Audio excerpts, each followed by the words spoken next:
Rahotanni dai sun bayyana cewa al'amarin ya faru ne tun a daren jiya a lokacin da aka kawo wutan nefa tartsatsinta kuma da ƙarfinta shine ya haddasa da firinjin da ke ɗakin marigayin da mai ɗakin sa suka kama da wuta.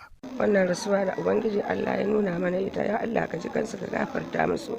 Suna na Hajiya Maliyatu Salihu. Ubangiji Allah na ibtila'i da ya nuna min, Ubangiji Allah kai ya maimaita min shi. Allah ji kansu, Allah ya gafarta musu. Biya wahi da aka jera mu kai a gida. Sai da aka jera mun gawa bakwai a gida. Yanzu ma da ana can ana cewa wani ya ce ta rasu, wani ya ce bata rasu ba. Ke kamar menene alaƙar ku da su? Yan hayata ne, ni gida ne. Maganar ku ta ƙarshe da su? Maganar mu ta ƙarshe da su ba. A tara na dare jiya muna hira da ita yan gidan muna hira da ita tana na ji hannu ce kun sai da kuɗi da sana'a kun cika aljihu kun shiru na ta magana kun sayar ba ku ji ta ce wallahi Hajiya ban ji ba yanda ce to ne sanyi nake ji zan tafi daki alaba ma alheri na tashi 12 dare zan yi alwala kawai sai na ji da yaran hayata ta kwada min kira ki sauko kasa Hajiya wuta gidan mu mun shiga uku dakin maman Humaira kuma soken ne na nefa ya haddasa wutar soken na nefa soken na furji ba wani abin da ta ji wani lafiyar Allah muke zaune a gidan lafiyar Allah muke zaune a gidan mijinta ba sa ansa Allah ji kansu Allah ya gafarta musu ina kanta me ina zaune muna hire shi ko yace a Hajiya ce nace sanna da zuwa yace uwa muka gaisa ita kuma matar karshe na da ita na hawo sama ta tafi daki aka dinga fada min kira ina sakuwa daga daki ai ban san ya dade wata bata kama tunda ni da kira na aka ihu da na fito aka kira jama'a suka faffarke kwano suka dinga aure an tayar ruwa ka samu kwana aka kira fata na da bayin Allah nan Allah ya hada mu aljanna firdausi Allah ka yabe musu kurakuransu Allah ya ji kansu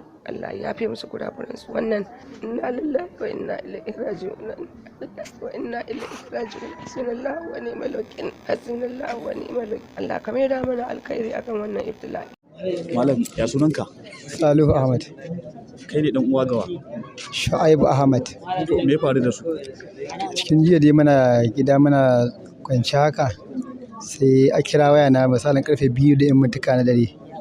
Ake faɗa min lalle ɗakin su ya gobara ta kama sannan kuma lalle a tabbatar min da dukkan su Allah ya mutu da su daga bayan da kira waya na ce ma akwai ɗaya ƙarama na ukun su kenan kaman akwai biyu na ukun su dai kawai ita ce wanda ta rage tana asibiti Malam Aminu Kano.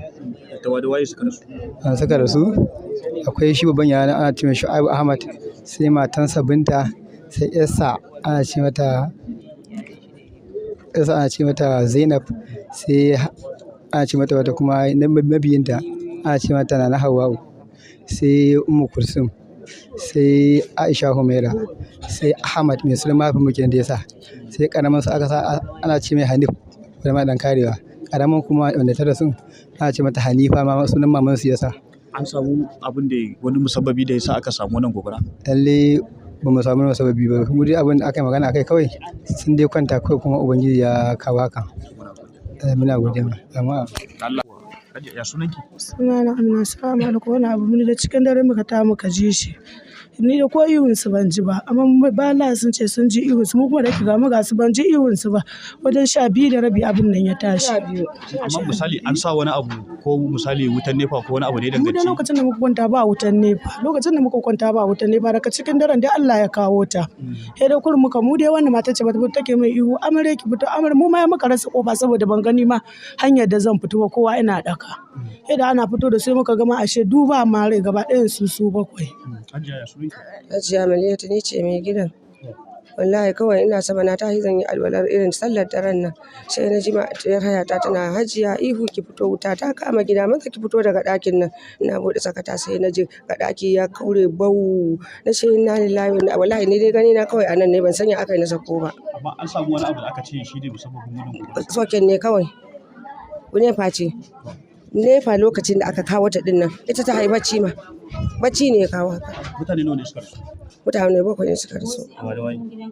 Shu'aibu, Binta, Zainab, Hawwa'u, Umma Kursiya, Ahmed, wannan yarinya ya karama ita ma sunanta Bin Fati. A'a Fati. To ta 8 din tana nan ita bata rasu ba.